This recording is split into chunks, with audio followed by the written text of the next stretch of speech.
Welcome back to the channel, my loyal subscribers. As you can see by the title of this video, Warzone Mobile is shutting down. Will Marathon suffer the same fate? Both Bungie and Activision, two companies in the games industry with a sordid history between each other, are now facing major losses these past couple weeks, which I gotta say, totally earned due to their business practices. Let's start with our background gameplay today, Warzone Mobile. After a year of clunky controls, unstable servers, and bloated storage requirements, Activision has quietly pulled the plug. The official word? Strategic redirection. The real story? This game bombed. Hard. Despite the Call of Duty name behind it, Warzone Mobile only managed to generate $17 million across all of 2024. To put that in perspective, that's a fraction of what Call of Duty Mobile makes every month since 2019. And for those out of the loop, that's the game that Tencent helped Activision publish. But yeah, the hype promised a seamless, console-quality experience that would sync across devices. What we got was a laggy, half-baked mess with inconsistent performance, aggressive monetization,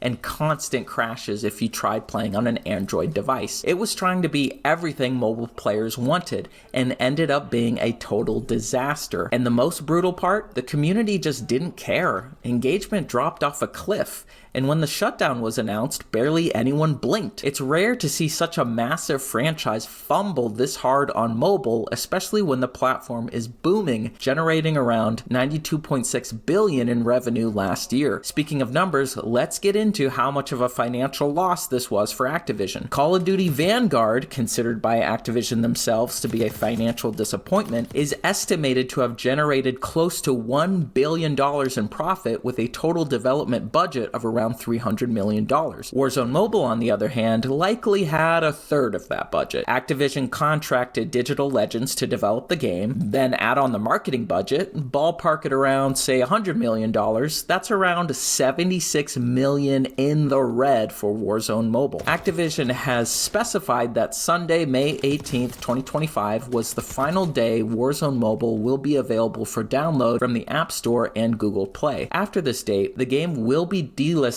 from both platforms. However, players who have installed the game before Monday, May 19th will still be able to access it, including features like online matchmaking and cross progression with console and PC versions. It's important to note that no new content updates or in-game purchases will be available after the delisting. Activision cited the game's failure to meet expectations among mobile-first players as the reason for its discontinuation. Despite an initially strong launch, Warzone Mobile struggled to maintain a consistent player base and revenue stream. In response, Activision is offering Warzone Mobile users a free upgrade to Call of Duty Mobile, including double the value of their remaining COD points and additional rewards available until August 15th, 2025. As of now, Activision has not announced a specific date for when the Warzone Mobile servers will be permanently shut down. Players who have the game installed can continue to play for the foreseeable future, but it's highly likely that server support will end sometime this year. Before we move on, I gotta take a second real quick to shout out this channel sponsor, Dubby. That's D-U-B-B-Y. Dubby is providing gamers like us with jitter-free energy powder that will help you be better, trademark. Folks, we're talking strength, we're talking energy, we are talking Strenergy, a huge variety of flavors and stylish shaker designs. Use code JimmyHomeless, that's JIMIHOMELESS at checkout to get 10% off your order. That's Dubby.gg. Use code JimmyHomeless to support the channel. Thank you very much. Now, let's talk about Bungie, a studio that can't seem to catch a break. After waves of layoffs and morale issues, their upcoming reboot of the Marathon series is facing even more backlash. Why? Because they've been credibly accused of stealing art assets from an artist named Anti-Real. Just look at the receipts Anti-Real provided. It's just a shameful Control-C, Control-V, no proper credit or licensing. That's a massive red flag, especially from a studio that prides itself on world building and artistic identity. Add that to an already growing list of issues: internal delays, staff departures, creative direction whiplash, and a community that feels completely disconnected despite Bungie's claims of wanting to build the game alongside it. So Marathon's gritty sci-fi horror vibe that made it stand out early in Bungie's history, it's been watered down into an Apex Legends-esque extraction shooter shooter chasing trends rather than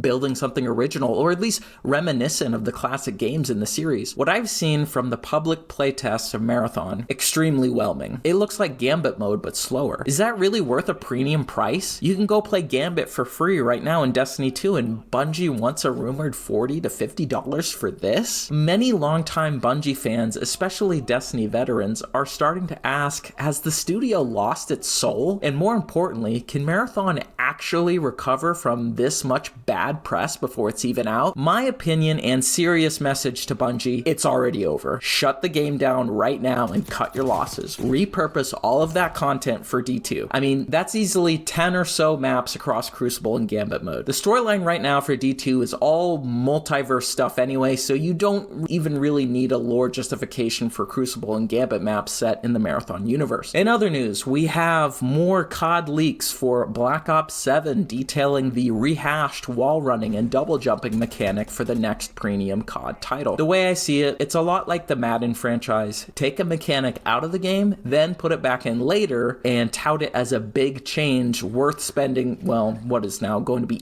$80 come this fall? But was anyone really begging for the jetpack era to return to COD? Black Ops 6 with the Omni movement system is essentially a jetpack game already, with the sweats butt sliding around at 100 miles an hour. Now introduce a double jump and wall running. Yeah, I'm good. That sounds miserable to play against. I get Treyarch is trying to recapture the success of Black Ops 3 with the jetpack movement of that game, but it isn't 2015 anymore. Most people playing multiplayer at this juncture spend all day playing the game. They want to be the next esports superstar. Every game of pubs is like money on the line tier focus with their meta build that they got from TikTok. The current engagement optimized matchmaking system in COD dictates that having one decent match means you're going to be cannon fodder for these TTV nerds for the next 5. So yeah, between Warzone Mobile crashing and burning, Marathon limping towards launch with controversy strapped to its back, and Black Ops 7 looking like a Frankenstein of recycled mechanics, it's hard not to feel like the AAA industry is just chasing trends, not quality. These companies used to set the standard. Now they're reacting, scrambling, and in some cases outright copying. Whether it's misreading what the players actually want or just blatant corporate greed, it's becoming clearer by the day. Patience is wearing thin, and these studios have simply run out of goodwill. But that's going to do it for this video. Make sure to like and subscribe. Drop a comment down below. Did Warzone Mobile ever stand a chance? Are you still hopeful for Marathon, or is Bungie digging themselves into a deeper hole? Let me know in the comments, and have a great day.